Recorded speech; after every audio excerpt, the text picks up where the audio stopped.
So, welcome to another edition of Next Wave as we are pleased to be joined by incoming freshman forward Jacob McGrew. Jake, first of all, thank you very much for joining us. It looks like you're back home in Southern California. You got some nice weather behind you. Yeah. No, thanks for having me. Yeah, it's been really nice out here, so I've been enjoying it.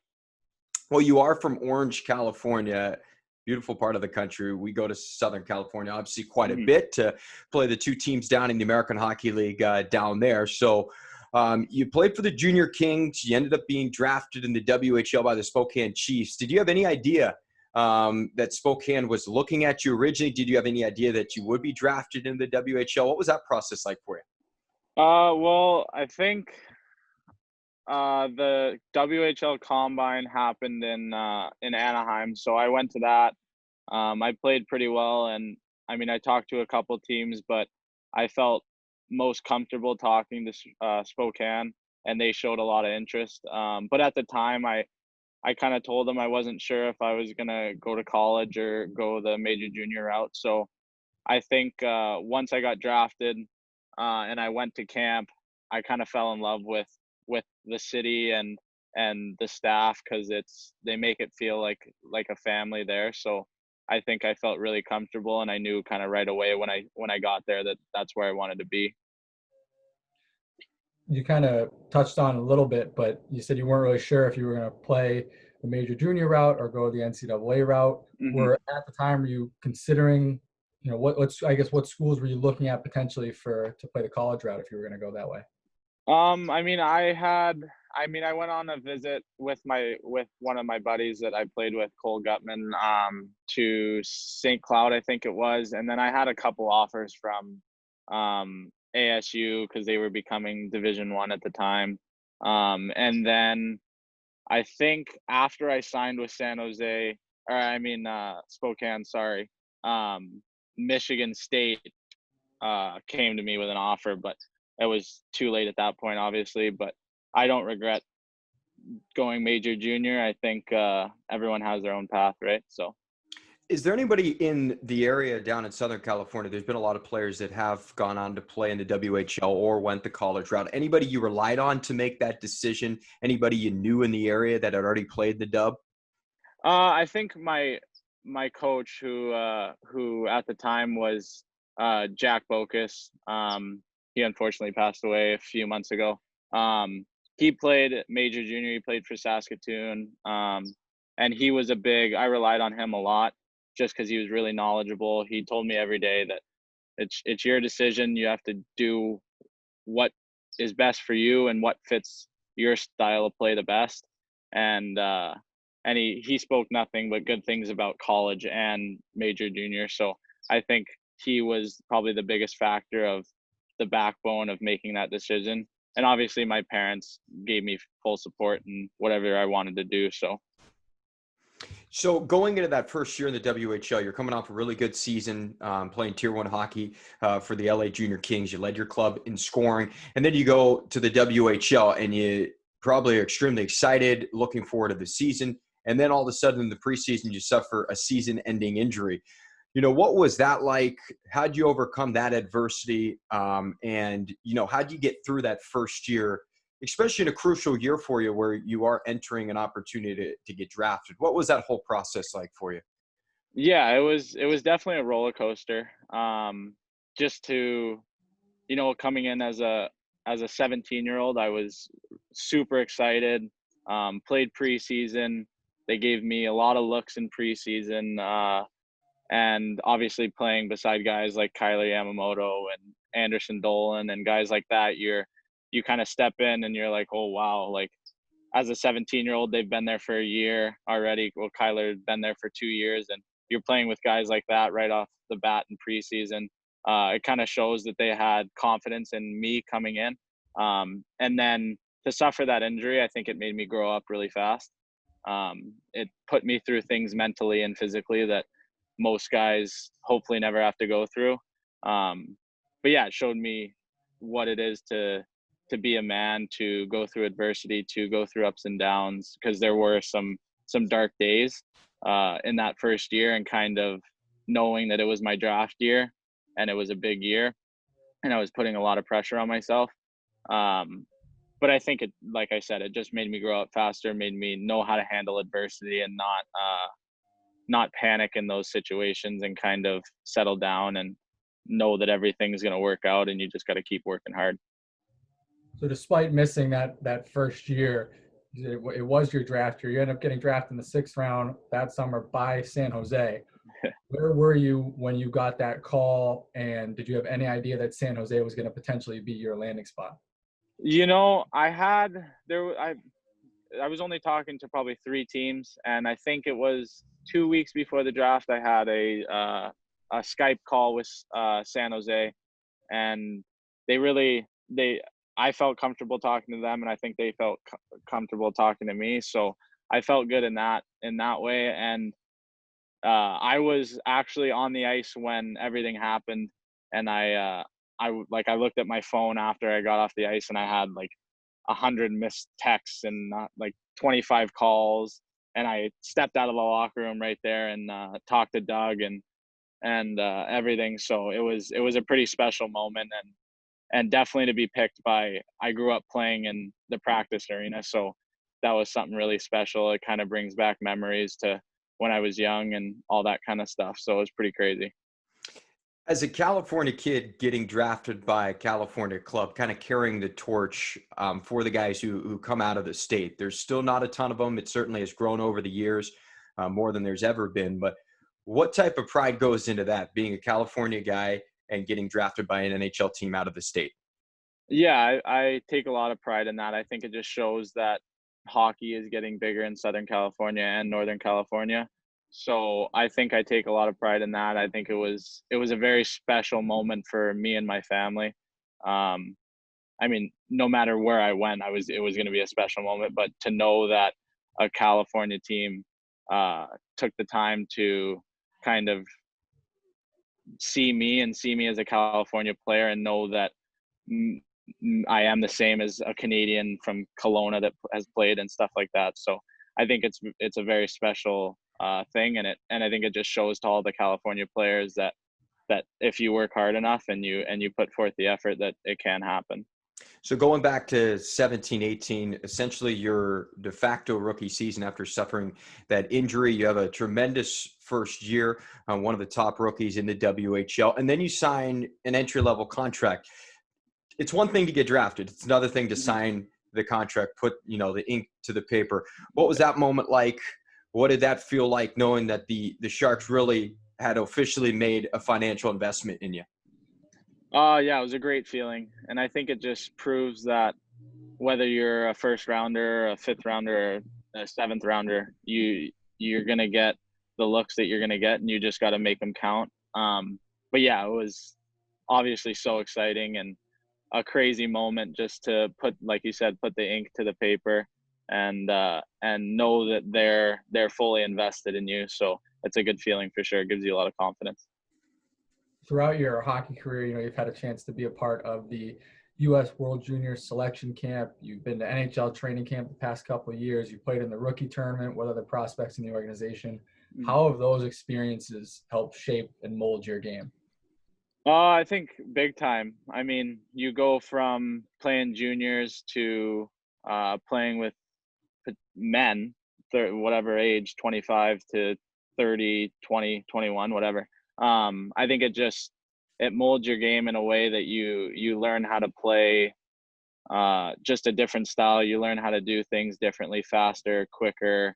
And I think it proves, I think, that you in yourself have the next gear to get to. And I think it just shows that how hard these guys work at the next level, and it makes you definitely learn how to work hard and learn how to learn things faster. So After 2018-19, you had another really good year in the WHL. You come out to San Jose, part of development camp. There was talks that maybe you could join the Barracuda. You're competing for a job potentially up top in the NHL. But when everything is said and done, kind of a numbers game, they elect as an organization to send you back to junior. We've seen that work out for a lot of guys. Joachim Blichfeld did it. Noah Gregor did it. what went into that? What were your emotions about that? Maybe a little bit of disappointment, but how'd you go back and kind of go in with an approach that I'm going to attack this and try to take advantage of it?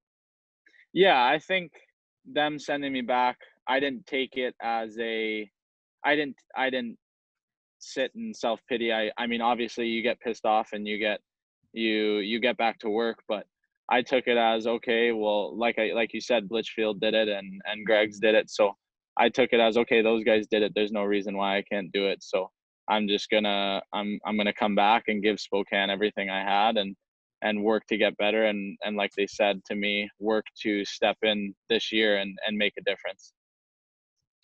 So just as last season's getting underway, you get a couple games in and you suffer another knee injury, which knocked you out for the remainder of the season, which undoubtedly is a tough situation to have to go through. But having gone through it once before, did that make it easier for you to overcome it and deal with it the second time around? I would say a little bit yes and a little bit no. I think it was obviously surgery isn't fun, and the way it happened was stupidity in my on my end. Emotions got to me and everything like that. But I think going into surgery, I was over surgery. I didn't want to go through surgery again. So, but it was for the best, and yeah, I think it was just it helped me the first time to this time. It helped me know what mentally I had to go through and how I had to keep myself, whether it was eating right or going to bed or getting the proper rest and trying to heal as fast as I can. So I think all those things, kind of the knowledge from the first time, really helped me this time and stay on the right track. Being that the season, still to be determined when things get back underway for the Sharks and for the Barracuda, have you looked at this as almost somewhat of a blessing? I know it's going to be over a year since you suffered the injury, I think, when you get back officially back on the ice, but have you looked at this extra time as an opportunity to only continue to heal and continue to strengthen the muscles around the knee? Oh, for sure. I think that's how I attack this summer. Was it's not a rehab summer. It's a summer to get stronger. It's a summer to get better, and I'm taking the time that I have to really tactically, um, just fully develop my body and get stronger, get faster, and just and work on my skills and everything that I need to play at the next level. We've been able to see you firsthand during development camp, also during some of the rookie tournaments over the last couple of years. They've kicked you up to the top line. You've produced some offense. We've seen a glimpse of what you can possess as a player. But describe to fans who are a little bit unfamiliar with the type of game you want to play. Describe the type of style that you like to play. I think I bring a lot of energy. I'm a really quick forward. I can get up and down the ice very efficiently, and I shoot the puck pretty well. So, and I love to score. So I think you put all those factors together, and it's a pretty. I like to think I'm a pretty good weapon on the ice for offense and doing my job in the defensive zone. You kind of said it there. The things that we hear from scouts and the hockey ops group as you're coming in here is that you've got speed and you're an offensively talented player. Which NHL player, if there is one now, either past or present, I guess, do you try to model your game after? Probably Victor Arvidsson on Nashville. I think maybe I'm a little bit bigger than him, but I think he has a great shot. He's quick and he's gritty. He's good around the net and he's good in the corners. So I think that's probably a guy that I have modeled my game after and have tried to model my game after. All right, we've asked you the hockey questions, so let's pivot to a little bit of a lighter side of the token. We'll start with this one. We spoke to Zach Gallant, as he would like to be called. We also called him Zachary as well. So we'll ask you the same question. Do you prefer Jake or Jacob? I prefer Jake. And I asked Zach this as well. Is your mom calling you Jake or is she calling you Jacob? It depends what I'm doing. She's either yelling at me or she's calling me Jake. My dad, when he's mad at me, he calls me Jacob. So when Jacob comes out, it's never good. You're in Yeah, some hot water. Okay, fair enough. yeah. Fair enough. Growing up in, Southern California, did you have siblings to share your childhood experience with, or, what's your family like? Y- Yeah, I'm the youngest of four, so I have two older brothers and one older sister. So, but we're all kind of different. We all have gone in different ways. My brother played hockey till he was like 18, I think. My sister um, just works in Nordstrom's in Nashville, and then my older brother is actually an opera singer, and he's getting his doctorate from Michigan right now for the Wolverines. So that's a pretty cool thing. What is the age gap between all you guys? So me and my brother closest to me are 3 years apart. Me and my sister are 5 years apart, and me and my older brother are 8 years apart. So you mentioned your So sister lives in Nashville. yeah. Are you a country music fan, and have you had the opportunity to go out and visit her? I haven't, and I am a country music fan. I really want to. She actually, that's funny. My mom's going down there. She just got engaged, so they're going down there to figure out everything for the wedding. So I kind of got offered to go, but I couldn't because I want to stay home and train. But I'll definitely be going up there for the wedding, so it'll be good. Well, hopefully one day, you'll be able to get up to the National Hockey League Yeah, and can make a trip with the Sharks out to Bridgestone Arena. exactly. We have lots of different guys on the team, different personalities. Some guys have superstitions, some guys don't. A lot of them don't. Do you have any superstitions or routines that you've got to follow during a game day? I mean, I have a routine that I have to do for my knee and all that kind of stuff, but I mean, I don't call them superstitions. I call it a routine that I stay in. So I think superstition. My dad has kind of told me that's it's called a routine, not a superstition. So I'm gonna stay with routine. Okay, fair enough. When did you first start playing hockey? How did you fall in love with the game, and when did you realize that playing professionally could be a realistic possibility for you? Well, I started playing. We had, I think, on the street that I live on, we had, I think, 14 kids growing up, and the family right across the street from us, their kids played hockey. They played roller hockey growing up, and my dad owns his own construction business, so he built them a little like sports court in their backyard, and we started playing back there and kind of fell in love with it, and then started playing roller, and then an ice hockey coach saw me playing roller one day and asked if I'd like to come play ice hockey, and I said, yeah, absolutely. So I think I was like 5 at the time, and then after that, I think I really realized that I can make a living out of it, and hopefully potentially make a living out of it, was when I was probably 14. I was always playing with older kids, and and just competing, and maybe a little bit better than the older guys, and that's kind of when I realized that, okay, I'm something special, and I can do something with this. So I've got to ask you, you're from Orange, California, but you played for the LA Junior Kings. Were you a yeah, Kings fan as a kid or a Ducks fan? that's a hard question. I'd probably say I was a Ducks fan because we grew up watching it in the house, and we'd always go to games, and um I'm probably going to get some backlash for this, but the Kings fans are kind of rowdy, and I just wasn't a fan of them when I was little. So Who was your guy as a kid? I know as a young kid, I was a huge fan of Paul Cree. I don't know if that was before mm, your time, but who was your guy on the Ducks that you kind of, you know, man, I really like that style of play? you know, probably Solani. He's quick. He could still shoot the puck, and then once I got to know his son and him, it was kind of like, okay, yeah, he's probably one of my favorite players, just because he's such a great guy on and off the ice, and he's a good player, and he's a good human being. So Going back to your career, who has been the best player that you've ever played with? This will be a two-parter. So who's been the best player that you've ever played with during your time playing the game? And who has been the best player you've played against? like, even with San Jose. You can, yeah, sure. You can say during your time so far with San Jose. Everyone, right when I stepped into camp, I was in awe of, obviously, Thornton. So I would probably say that was probably the best player that I've ever played with. And against, I don't know, probably Barzell in junior. He would just control the ice, and it would just go around in circles. Yeah, him and Alexander True, who could Yeah, potentially be yeah, your future teammate. Those guys yeah, were yeah. pretty dominant during their Oh junior yeah. careers. Okay, fair enough. Good answers. What kind of activities are you into away from the rink? What kind of hobbies do you have? What kind of makes you tick?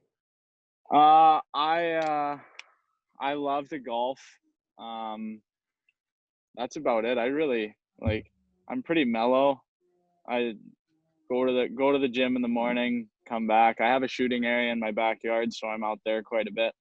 Um, but I would say golf is probably the number one, and probably just hanging out with my mom and dad and family when they're all together. So, All right, 3 things that fans wouldn't know about you unless you told them. oh,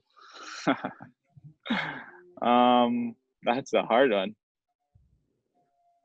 My dad did this. So my first time I did my knee, my dad did the same thing to his knee 30 years to the day that I did mine, the same day. Wow. How'd he Um, suffer the injury? Football. Okay. He played football growing up. My mom did the same thing, or tore her ACL. I think it was like 10. I think it was like 15 years to the day that I did my second one. Wow. So it's pretty. It's kind of a domino effect in that aspect. And then I don't know. I was a hellish child when I was little. My mom always told me that. Seems like I you've was mellowed out a little bit. a little bit, yeah. Growing up a little bit. All right, I You think 2 out of 3. That's pretty solid. Yeah, That's pretty good. The knee injuries to the day is yeah, a wild story. yeah, yeah. So Yeah, pretty crazy. you're 2 years younger, but you played in the Junior King system while Evan Weinger Mhm. was in the system. Yeah, Did you know of Evan when you were playing there, and do you remember watching him play at all? yeah. I knew of him. He played for. I think he played for the LA Selects and then the Junior Kings when I went over there too. But yeah, I knew him. I mean, I didn't. We weren't like good buddies, but I knew of him and stuff like that. Like we would talk in the locker room when we'd be skating in the summer. So, but yeah, it's kind of cool that that I know someone from the same area that I am in. So it's good. All right, if you weren't a hockey player, what career path, what occupation would you be pursuing, and what would you want to be doing if you weren't playing hockey? Probably playing golf. Okay, fair. Probably a golfer. Or I mean, there's a lot of things like what my dad does is decent, but it's hard work and um probably I mean, it's not away from hockey, but probably like an agent or something like that. I think would be pretty sweet. So, What's your golf handicap? I think I'm like an 11, I want to say. So not great, but not bad. so I got to ask you another question here. Notice you have a sleeve on I do. your right arm. Yeah. If you wouldn't mind telling us a little bit about, it looks like you got a lot, but maybe a little bit, some in depth on what you were going for with some of your tattoos. Yeah, so I have 3 roses that are for my siblings. I have 2 doves that are for my mom and dad. There's one up here that kind of goes around, and then there's one right in here. I have a Sacred Heart with my birth year in it, 99. And then I got a lion up here, which is I'm a big fan of lions, so I thought it was kind of cool. And then I got a 4-leaf clover. We're Irish, a little bit Irish, so I thought that was kind of cool. But yeah, I still have a little bit more to do, but I got it done in Spokane, so I got to make the time to go back up there and finish it up. So you've got your tattoo artist up there. I've got to ask you a Yeah, follow-up question on that. There's a lot of detail on that. I don't have any tattoos myself, yeah. so I am a novice on the subject. But how long did it take to get all that done? I mean, that sounds like a I long process. I want to say, so I did two, I think all the sessions that I did, and there was 5 sessions, all of them were 8 or 9 hours. Wow. So yeah, so it took a little bit of time, but So Well, all I had was time when I was hurt. So fair. So you got them when you were injured. yeah, so I started it not the summer before this one, before I came back home, and then was kind of just like, you know what, I have enough time, so I might as well get it all done and get it looking good. So Did you always envision yourself getting tattoos? I know when I was younger, I said, "Oh, I'm going to get a tattoo as soon as I'm 18." I'm 29 now, and I have no tattoos, so it's changed for me. no, I did. I think I got my first one right the day I turned 18. Um, and my parents, my dad has tattoos, my mom has a couple, all my siblings have tattoos, so it wasn't something. I know some parents are like, no, you're not getting tattoos, so it wasn't something that they could really say no to because they had some themselves. But I'm not the person that's gonna put something on my body that doesn't mean something. All of these have meaning and all that kind of stuff. But if it's a cool design and you got it on your body, like, go for it. I think it's cool. It's it's art, right? Yep, absolutely. I think, I mean, it's become more and more popular among players, and Yeah. it seems like more guys have them. So Hmm. they look pretty good, though. You'll Thank you. definitely have to follow up on with that same artist at some point Yeah. back up in Oh school. yeah. Yeah. Joe, you got anything else for Jake? yeah, you mentioned your brother's an opera singer. Yeah. Uh, do you have any hidden talents, or are you can you sing opera yourself? No, I can't. No.